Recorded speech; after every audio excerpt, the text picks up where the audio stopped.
राज्यातील आदिवासी बांधवांच्या आणि शेतकऱ्यांच्या विविध मागण्यांना घेऊन गेल्या 5 दिवसांपासून मुंबईच्या दिशेने निघालेलं लाल वादळ आज नाशिकच्या घोटीपर्यंत येऊन पोहोचलेलं आहे।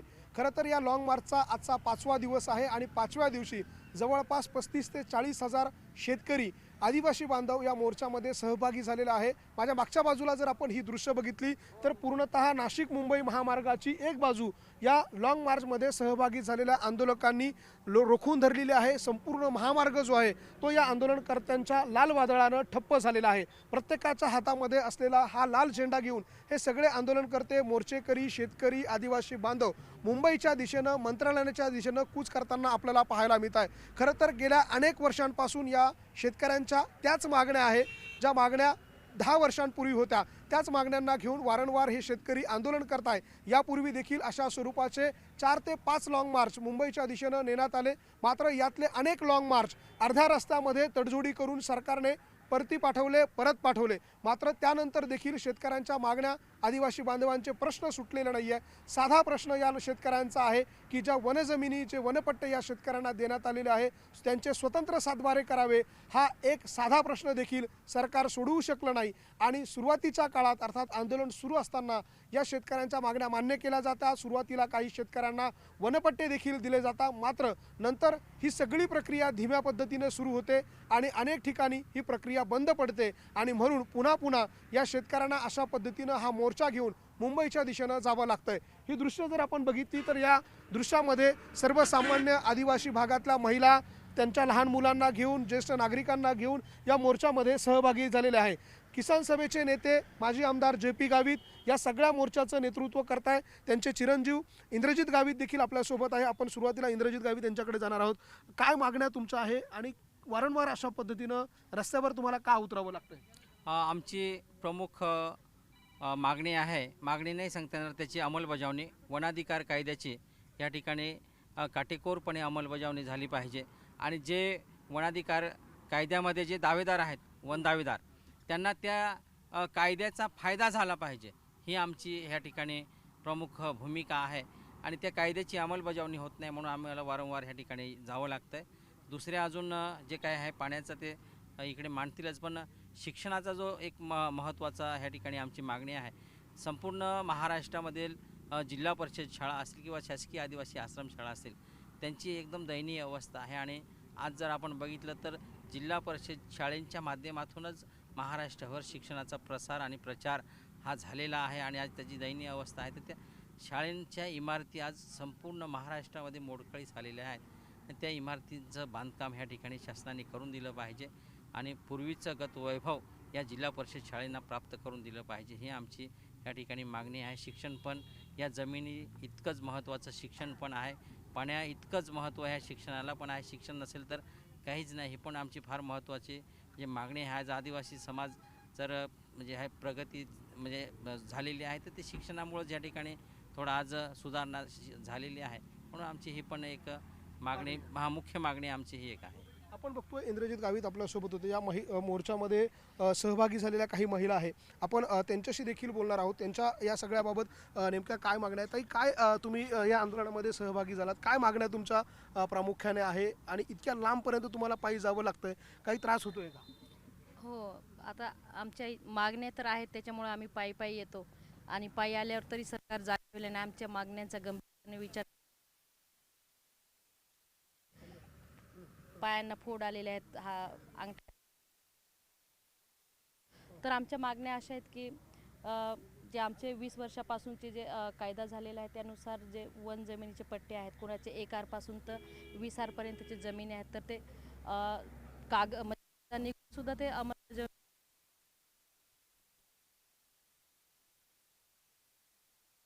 त्या आमच्या आदिवासी समाजातील लोकांना ज्या योजना मिळाल्या पाहिजे त्याच्यामुळे मिळत नाही।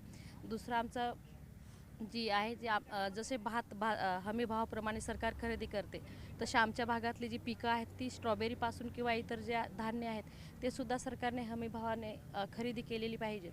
तिसरा प्रश्न आहे आमच्या मुलांचा आज आमच्या गावातील प्रत्येक भागामध्ये खूप सारे असे शिकलेले मुलं आहेत। बरेचसे मुलं तर आता 30-35च्या घरामध्ये गेलेले आहेत, पण सरकारने नोकरबंदी केल्यामुळे त्या मुलांना नोकरी भेटत नाही।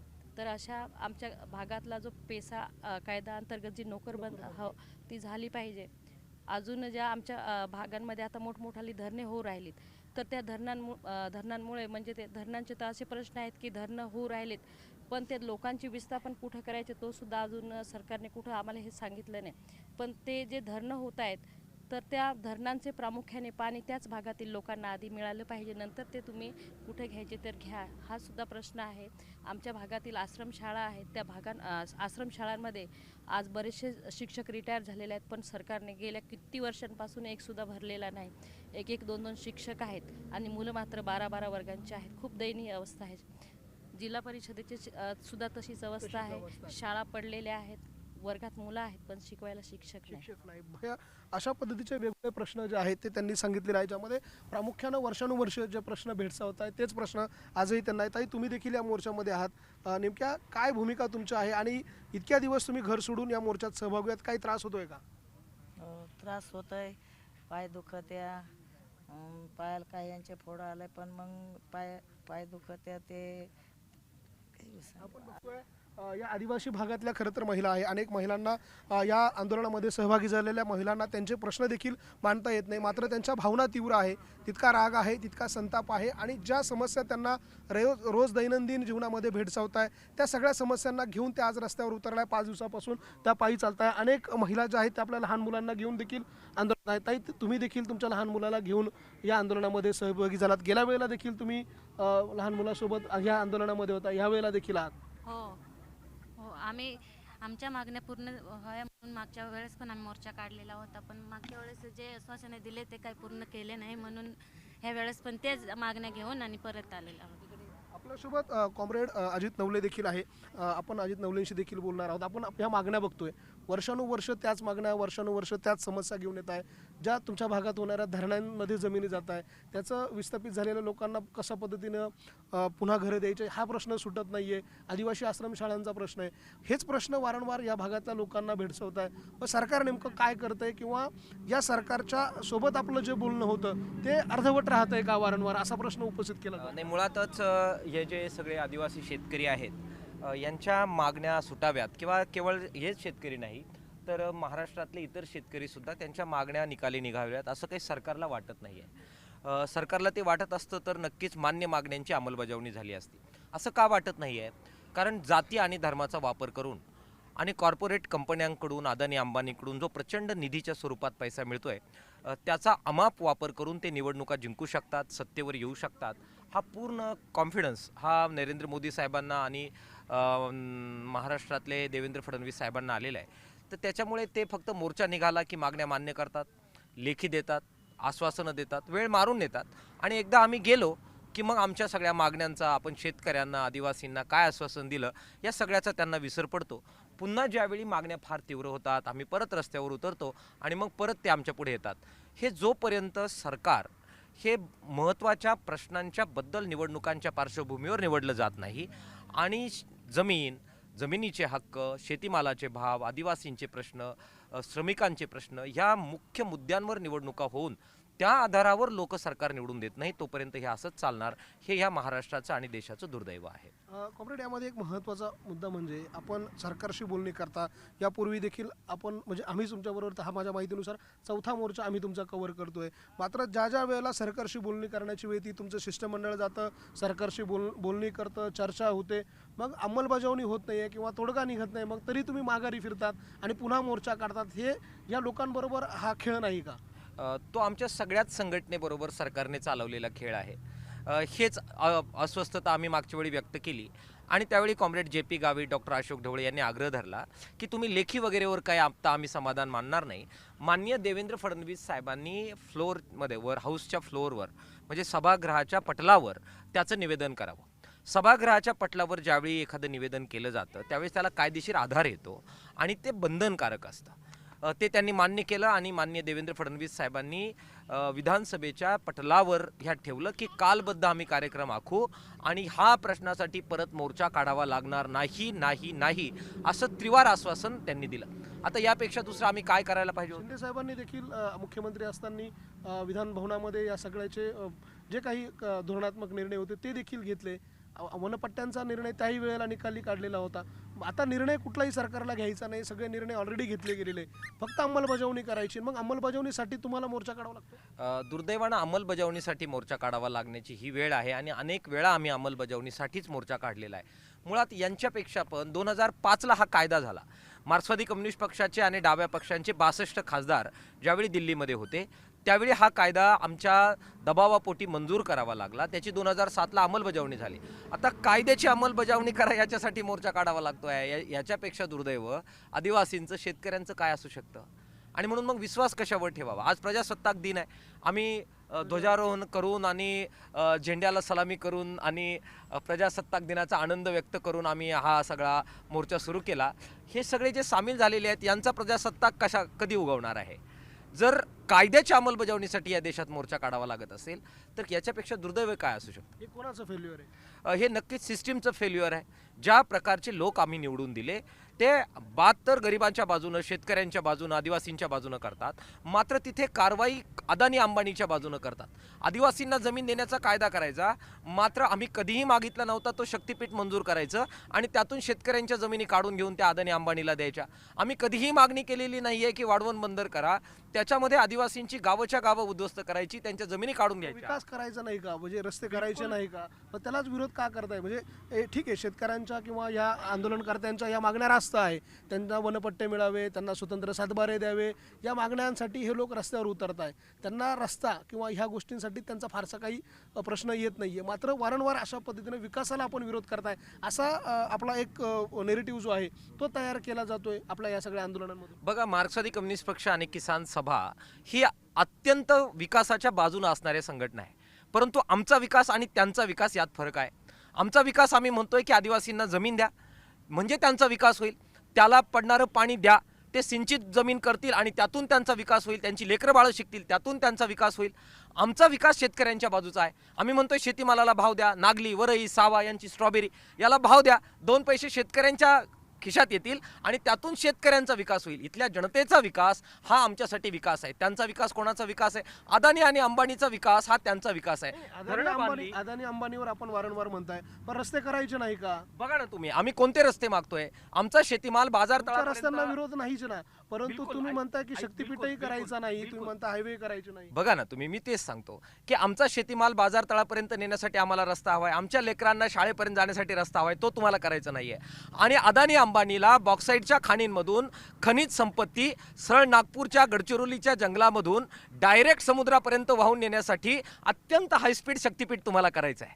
तो त्यांची आमची संपत्ती लुटण्यासाठी जर त्यांना त्याचा वापर लोक होत नाही. यात तुम्ही बघा, आम्ही समृद्धीवर आम्ही जातो, त्या समृद्धीपासून जे मूळ त्या ठिकाणची जमीन आहे तिथपासून 10 फूट उंचावरून तो रस्ता असा टार निघून जातो. आम्हाला तिथे एंट्री नाही हो. मी आत्ताच मदुराईला तिरुवनंतपुरमला गेलो आमच्या बैठकीसाठी.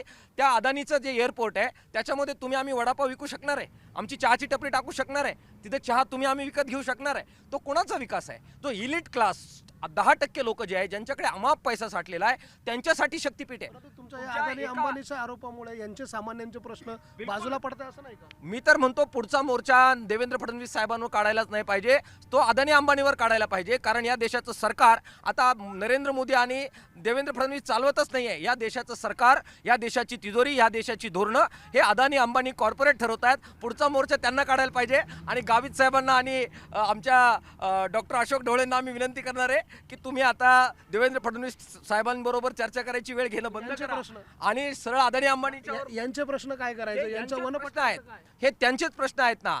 त्यांच्या विकासाचा जो वाटा आहे तो चोरला जातोय आणि तो अदानी अंबानीकडे दिला जातोय. तुम्ही संपत्ती बघा ना, आता जो काही रिपोर्ट आला त्याच्यामध्ये या सबंध देशाच्या संपत्तीपैकी 95% संपत्ती ही अदानी अंबानी आणि 10 उद्योगपतींकडे आहे आणि आमचे 50% जे सगळे गरीब आहेत त्यांचा उत्पन्नातमधला वाटा 2% शिल्लक राहिला हो. टाटा बिर्ला आमचा वाटा खुडा आहे, हाच तर त्यांचा सवाल आहे, लालबावट्याचा सवाल आहे. आणि म्हणून अदानी अंबानीसाठी अगदी तुम्ही चाकरमान्यांचं उदाहरण घ्या. शहरामध्ये तुम्ही रेल्वेमध्ये चढून दाखवा, लोकलमध्ये चढून दाखवा. आमची लेकरं बाळं जी गेली आहे मुंबईला ती कशा प्रकारे तिथे राहत आहेत. आमचे लोक सांगत होते एका 10 बाय 10च्या घरामध्ये 15-15, 20-20 लोक राहतात आणि कसं जगतायत, जिनं हे कशामुळे जगतायत. त्याच बाजूला तुम्ही शेजारचे अदानी अंबानीचे घरं तुम्ही बघा, त्यांच्या संपत्त्या बघा. मी आकडेवारी दिली की 95% संपत्ती आज जर 10 घराण्यांमध्ये विभागली असेल आणि 50% लोकसंख्येमध्ये केवळ 2% संपत्तीचं आणि हे अधिकृत आकडे आहेत, सरकारने डिक्लेअर केलेले आकडे आहेत, वेगवेगळ्या अहवालात डिक्लेअर झालेले आकडे. त्यामुळे ही जी विषमता वाढते ती विषमता गरिबाला लुटल्याशिवाय वाढत नाही, या देशाला लुटल्याशिवाय वाढत नाही. त्यामुळे त्यांना जे शक्तिपीठ हवं आहे ते त्या ठिकाणची खनिज संपत्ती डायरेक्ट विदेशात न्यायची आहे. आम्ही आत्ता परवा दिवशी 40,000 लोकांचा मोर्चा काढला वाढवण बंदरच्या विरोधामध्ये. त्या वाढवण बंदराच्या मध्ये जो काही डेप्थ आहे तिथे काही साधे तुमचे आमचे मच्छीमारांची जहाजं लँड होणार नाही आहे. तिथे इतके मोठे जहाजं लँड करावी लागणार आहे की ती भरण्यासाठी ऑटोमेशन असणार आहे. त्यामुळे त्या अपलोड करायला अनलोड करायला आम्हाला रोजगार मिळणार नाही आहे. हे सगळे अदानी अंबानीला हा सबंध देश लुटण्यासाठीची व्यवस्था आहे. आणि म्हणून प्रजासत्ताक साजरा करत असताना ज्या स्वातंत्र्य दिन आपण साजरा करतो 15 ऑगस्टला, ते स्वातंत्र्य आज गमावण्याची वेळ आलेली आहे. आम्ही पारतंत्र्यात चाललेलो आहोत. हा देश विकला जातोय, अदानी अंबानी आणि कॉर्पोरेटला विकला जातोय आणि त्या विरोधातली सुद्धा ही लढाई आहे. आमचे जमिनीचे पट्टे, आमचे रोजगाराचा हक्क, आमच्या शिक्षणाचा हक्क, आमच्या विकासाचा हक्क या अदानी अंबानीला गहाण पडलेला आहे. दिला पाहिजे. आपल्यासोबत आपण बघतोय ही सगळे आंदोलक आहे, मोर्चेकरी आहे, वेगवेगळे प्रश्न वेगवेगळ्या समस्या घेऊन हे रस्त्यावरती उतरलेले आहे. अनेक प्रश्न त्यांचे आहे. प्रामुख्यानं महत्त्वाचा मुद्दा या शेतकऱ्यांची प्रमुख मागणी जी आहे ती वनपट्ट्यांची आहे, वनजमिनींची आहे, स्वतंत्र सातबाऱ्यांची आहे, त्या भागातल्या आदिवासी भागातल्या आश्रमशाळांची आहे, त्या भागातल्या शिक्षणाची आहे. त्यामुळे सरकारने या सगळ्या प्रश्नांवर तोडगा काढत असताना ज्या कायद्याबाबत त्यांनी यापूर्वी धोरणात्मक निर्णय घेतलेला आहे केवळ त्याची अंमलबजावणी करावी, म्हणून अशा पद्धतीनं या शेतकऱ्यांना, आदिवासी बांधवांना रस्त्यावर उतरावं लागतंय. आणि म्हणून हा रोष, हा संताप जो आहे तो या सगळ्या नेत्यांचा आहे, या सगळ्या आदिवासी बांधवांचा आहे. आणि म्हणून हे सगळे आंदोलनकर्ते आता मुंबईच्या दिशेने जात आहे. कोणत्याही परिस्थितीमध्ये माघारी फिरायचं नाही अशा प्रकारची भूमिका आहे. 15 दिवस लागू द्या, 1 महिना लागू द्या, तरी देखील आम्ही मागे हटणार नाही अशा प्रकारची ठोस आणि ठाम भूमिका घेऊन हे सगळे आंदोलनकर्ते आता मुंबईच्या दिशेनं कूच करतात. त्यामुळे या सगळ्या आंदोलनावरती कधीपर्यंत सरकार तोडगा काढणार, महत्त्वाचं म्हणजे याची अंमलबजावणी करण्यात सरकारला यश येतं का, की या मोर्चेकरांना मुंबईमध्ये मुक्काम करावा लागतो, हे सगळं बघणं महत्त्वाचं असणार आहे. व्हिडिओ जर्नलिस्ट हेमंत बागुलसह लक्ष्मण घाटोळ, न्यूज 18 मराठी, नाशिक.